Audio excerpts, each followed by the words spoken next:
Alors, bonjour le groupe 2.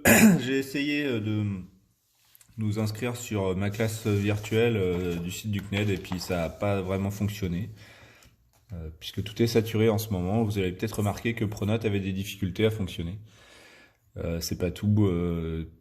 Tous les sites qu'on pourrait utiliser pour faire des visios sont pas très fiables, sauf peut-être Discord que j'ai pas encore essayé. On pourra en reparler parce que je suis pas un grand spécialiste de ça. En attendant, je vais vous faire la correction de l'exercice qui était à faire, l'activité 4, page 287.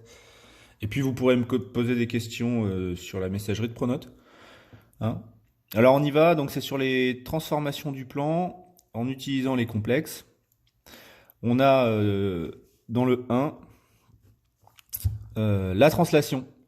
Donc on vous demande de travailler sur GeoGebra, moi je vais vous le faire à la main mais ça revient à la même chose. Hein. Donc on veut tracer dans un premier temps un vecteur W d'affixe 2 plus I. Alors 2 plus I ça dit quoi? Ça dit qu'on va se déplacer de 2 unités à l'horizontale dans notre plan et puis de 1 unité à la verticale. Donc 1, 2, 1. Voilà, ça nous amène donc notre point de départ. Ici, on le prend sur l'origine, mais on pourrait prendre n'importe où, hein, puisque c'est un déplacement. Hein, la position du vecteur ici n'a pas d'importance, c'est le déplacement qu'il faut voir. Voilà, donc ça c'est notre vecteur W. C'est comme sur la représentation du manuel, hein. Il n'y a pas de surprise. Placez alors le point, non. Placez le point A d'affixe 5 plus 2i. 5 plus 2i. Alors 5, 1, 2, 3, 4, 5, 2i. Hop, hop. Notre point, il est situé ici.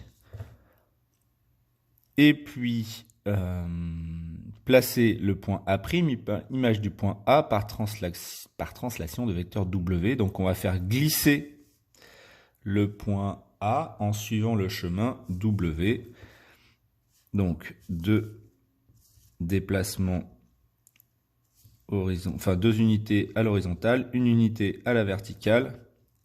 Notre vecteur W, il est identique au premier, hein, puisque c'est le même vecteur. Et on obtient à l'extrémité de ce vecteur le point A'. Alors, qu'est-ce qu'on nous dit ? Quelle est la valeur de Z'? Quel est l'affixe de A'? Alors, bah, Z', l'affixe Z', affixe de A', eh bien, on regarde les coordonnées du point, en fait. Hein. Donc, en abscisse, on a 1, 2, 3, 4, 5, 6, 7. Donc ça va être la partie réelle. Et en ordonnée, on a 1, 2, 3. Est-ce que j'ai bien compté? Oui, c'est ça. Et ça, ce sera la partie imaginaire. Voilà. Hop, je suis plus dans la caméra. Prendre différentes affixes pour le point A et pour le point W et vérifier la conjecture. Alors, qu'est-ce qui s'est passé en fait ici pour passer de Z égale à 5 plus 2i à Z égale à 7 plus 3i. Et finalement, nous ce qu'on marque, c'est pour passer de 5 à 7, on a fait plus 2. Et pour passer de 2i à 3i, on a fait plus i. Alors le plus 2 plus i là, correspond à quoi? Eh bien il correspond à l'affixe de notre vecteur. En fait on a pris les coordonnées, non. On a pris l'affixe du point A et on a ajouté l'affixe du vecteur pour obtenir l'image de A par la translation de vecteur W. Voilà, et c'est ce qu'on mettra dans notre leçon. Donc finalement, dans la leçon, hop, je ne sais pas si vous avez été vérifier vos résultats. Donc, dans la leçon, on vous dit quoi? On vous dit, on considère la translation de vecteur W d'affixe B, le point M d'affixe Z a pour image par cette translation, le point M' d'affixe Z' tel que Z' égale à Z plus B. On a bien ajouté l'affixe du point avec l'affixe du vecteur pour la translation. En petit 2, vous avez la rotation. Hop, je remets bien. Voilà. Je remets bien ma mise en page quand même.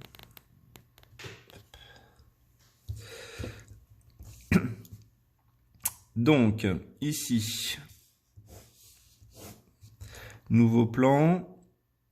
Placez le point A d'affixe Z égale à 1 plus I. Donc 1 plus I, c'est là.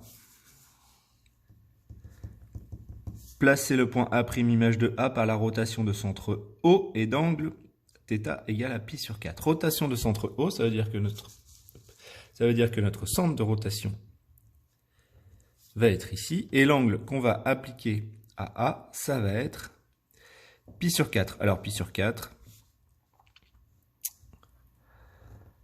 on peut considérer qu'ici on a un angle droit, hein, donc un angle de pi sur 2, donc la moitié, hop, pi sur 4. Voilà. Et donc on obtient un nouveau point. Le point, ici on l'appelle la prime.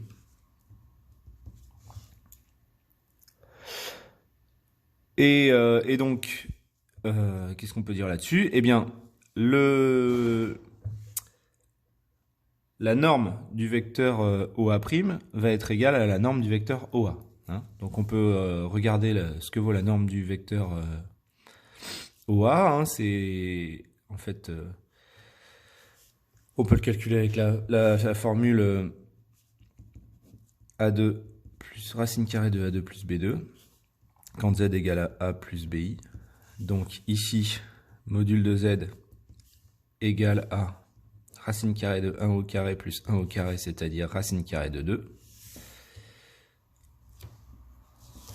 Donc finalement, on voit que la partie réelle de A' est nulle, hein, puisqu'on est sur les imaginaires purs là. Et le module c'est racine de 2, pardon. Donc Z', ce serait égal à racine de 2 I. Voilà. Ou I racine de 2, hein, comme le dit dans l'énoncé.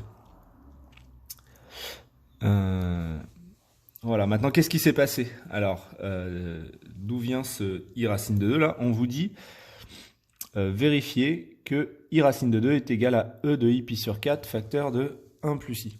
Alors, le mieux à faire ici, c'est partir peut-être de la valeur qu'on vous propose, c'est-à-dire E de I pi sur 4 facteur de 1 plus I, et de développer ça, d'essayer de réduire ça. Alors E de I pi sur 4, ça vous le connaissez, hein, ça fait cosinus pi sur 4 plus sinus pi sur 4 I, facteur de 1 plus I.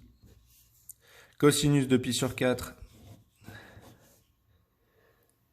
hop, pi sur 4 il est là, cosinus racine de 2 sur 2, sinus racine de 2 sur 2. Donc racine de 2 sur 2 plus racine de 2 sur 2, I facteur de 1 plus I. Vous faites la double distributivité. Attention, à un moment, vous allez trouver I carré égale moins 1. Il faudra l'utiliser. Séparer partie réelle et partie imaginaire. Et vous retrouvez, plus loin dans votre calcul, je vous laisse le faire, hein, racine de 2I. Voilà, ça me semble être la méthode la plus simple pour faire ça. Alors, qu'est-ce qu'on voit du coup? Cette expression-là, E de I pi sur 4 facteur de 1 plus I, elle sort d'où?